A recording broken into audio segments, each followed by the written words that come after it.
Welcome back to Q&A Anime. You're here with Kadir and Akil, and today we're discussing One Piece Chapter 1046. That's right. Make sure to like, subscribe, hit the bell for notifications and updates, and let's get into it. So you guys might have noticed that we're recording from a different way this time.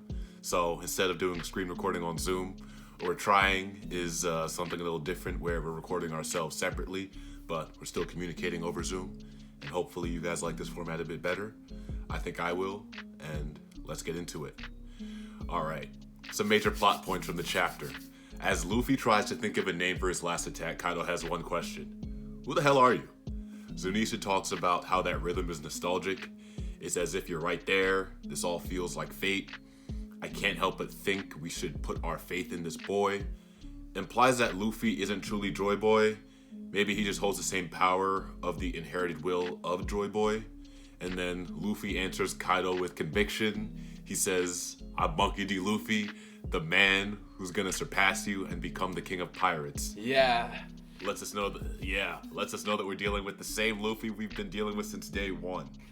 Absolutely right, and Kaido is glad to see that Luffy isn't wavering. He's glad to see he still has that resolve, and he tells Luffy that his new power is called an awakening, and he says that your mind and body are finally able to harness the potential of your ability.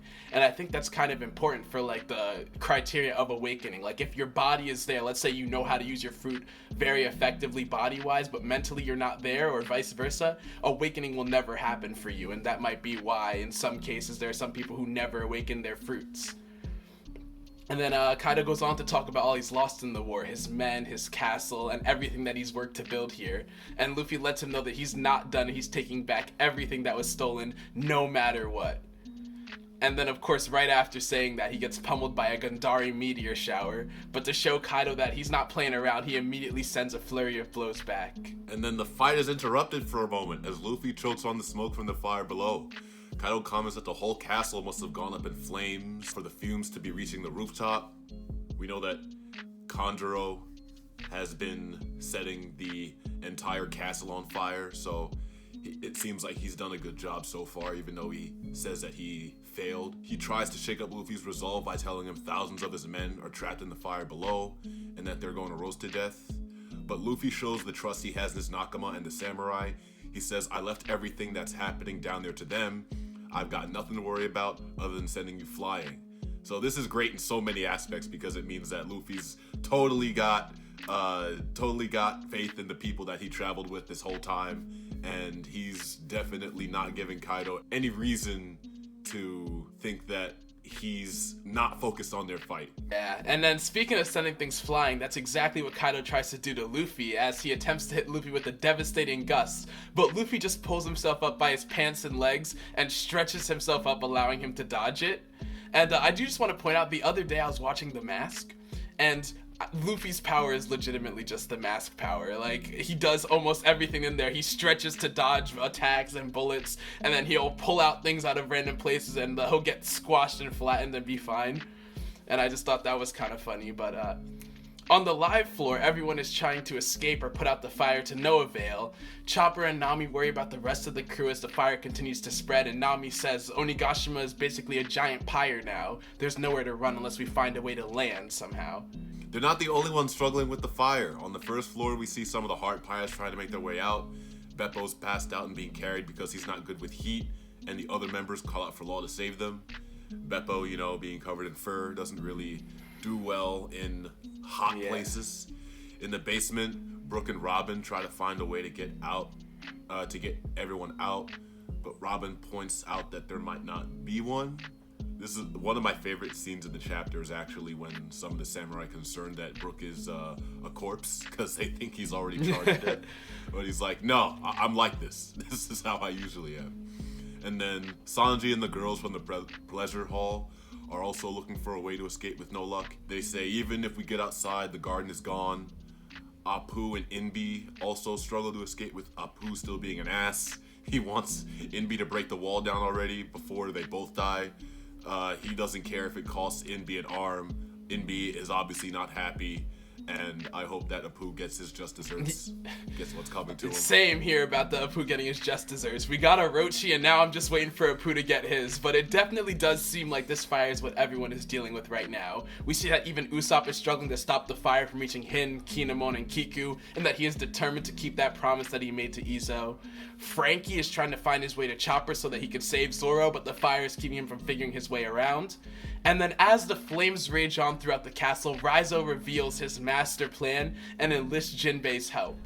And it's shown that since the day Odin died and his castle burned down, Raizo swore he'd never be unprepared. He says, back then I couldn't even protect my lord Odin-sama. I will never let myself be that helpless again.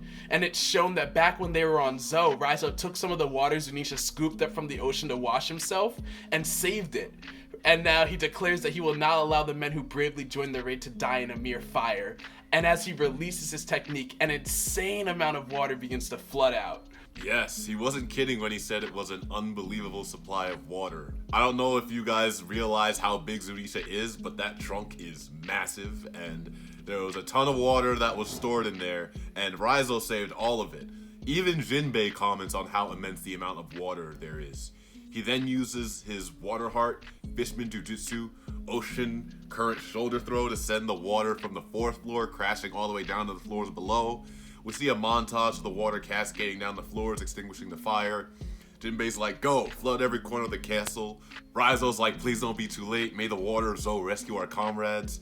Back outside, Yamato tells Momo that he has to hurry because Kaido's at his limit. He won't be able to sustain his flame clouds much longer, and it's up to Momo to make the clouds strong enough to hold up Onigashima.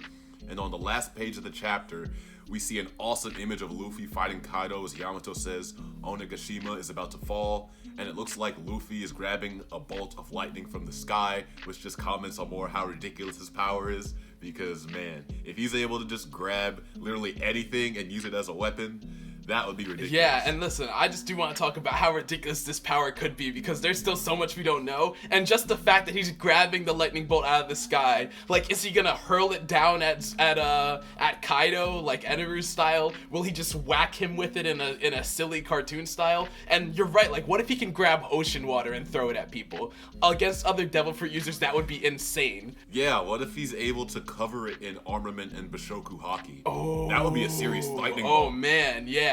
But that image, that final image of the chapter is so cool to see.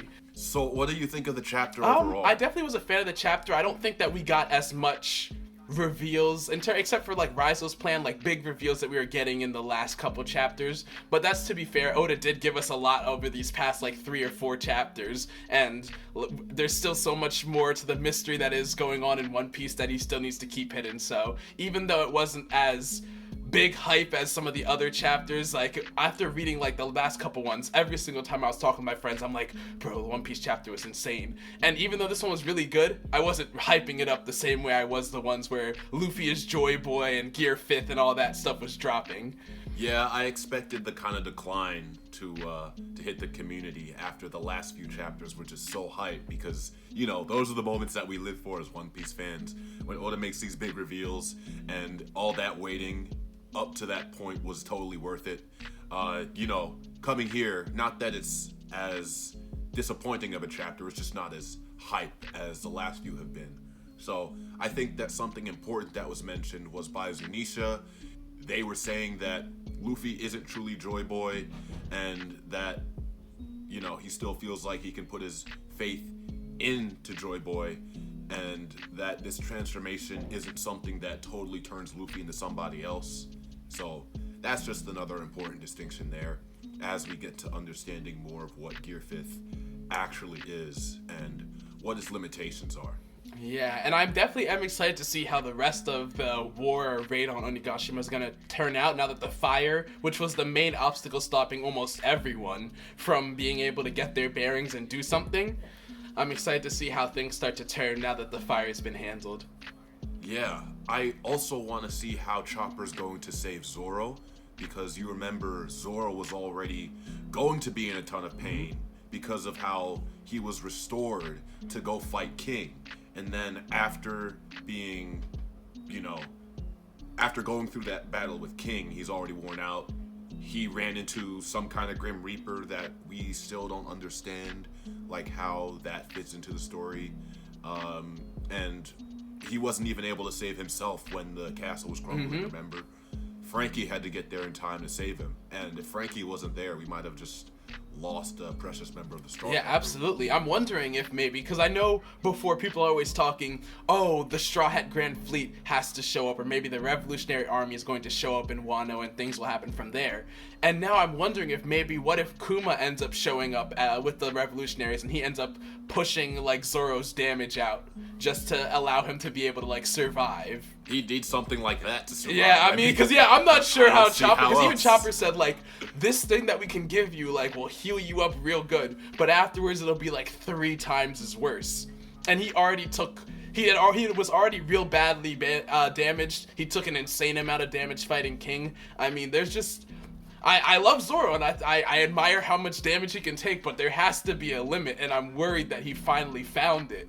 Yeah, I have a lot of concern for how Oda's gonna write Zoro out of this hole he's in, and the rest of the Straw Hats are in a weird spot too, with the water coming down, you know, because a lot of them are devil fruit users, and you know, them being exposed to water is no good thing, not a good thing at all. Robin and Brooke just going full like limp in the water, having to be rescued. Exactly. We don't want to get the Straw Hats washed away, and I'm hoping that the CP0 agents don't use that as a maneuver to try to nab Robin. Oh, yeah, I hope not, because there is still that second CP0 agent that's on the island. Yeah, and he still has his orders, and we all know that they will carry out their orders to the death. Yeah, they will, and it might just end up being to the death if Luffy can hold on to that Gear 5th form long enough to find out. Yeah, I mean, I keep saying this every week. I wonder how Luffy's gonna manage to defeat Kaido. I was expecting it to be a bit more one-sided when Luffy finally hit that Gear 5th, but as we see, Kaido's still holding his own. We do see that Kaido is tired, which is important because up till now, Kaido's just like someone that can't be taken down. We see that he is infallible. He can be taken down, and it'll just take a little bit more, you know? Yeah, a little bit more. We just got to see if Luffy can get to that point, because both of them are worn out at this point, so it's just a battle of who can hold out the longest. Yeah, but I don't want Kaido to get tired. Like, I don't want it to be like a battle of endurance. I want Luffy to have like a satisfying victory, and Kaido just like falling down exhausted at the end. I mean, this isn't Katakuri versus Luffy. This is Kaido versus Luffy. I was thinking it was gonna be similar to Katakuri versus Luffy in the sense that both of them put out those really strong attacks and one falls and one doesn't. I just thought the main difference would be that Kaido didn't fall on purpose because he respected his opponent. He falls because he that last hit that he took was the limit for him. Personally, I think the only way this ends is with Kaido's death. Because Kaido is looking to die, right? Like, he's been looking to die since his introduction to the series. So I think anything less than that, as a One Piece fan, would not be as satisfying. I feel as though it would be satisfying to see Kaido's death. I definitely agree with you, but I don't think that's necessarily going to happen. In the past, we've seen that Luffy, I see the memes of people like, Luffy doesn't kill anyone, and then they show the clips of his, like, gear attacks destroying, like, huge crowds of people. But, like, we have seen that, like, all the villains Luffy's fought, he hasn't actually killed them. He's just defeated them. And it's because Oda had said that that Luffy thinks that having your dream crushed is bad enough. Like, that alone is good enough. He doesn't need to take their life, because in taking your dream, he's practically taken your life as well. And so I think that maybe it's gonna be like when Luffy defeats him, Kaido's dream changes type of thing, where his dream before was to die, but that dream or everything that built up. I mean, kind of his dream is also to find the One Piece. Barely. I think he definitely wants to die a little harder. Yeah. But I think it's gonna be like a Luffy beats him, and after that loss, he like kind of like looks back, as villains tend to do as soon as they take their L to the MC, and be like, wow, like maybe it really was all for nothing and I was in the wrong since I lost. I don't think Kaido's gonna be that remorseful, but I think I don't. Okay, probably not remorseful, but I do think he'll be like, well, maybe death ain't that big. Like he means like maybe I've been just hyping up death a little too much.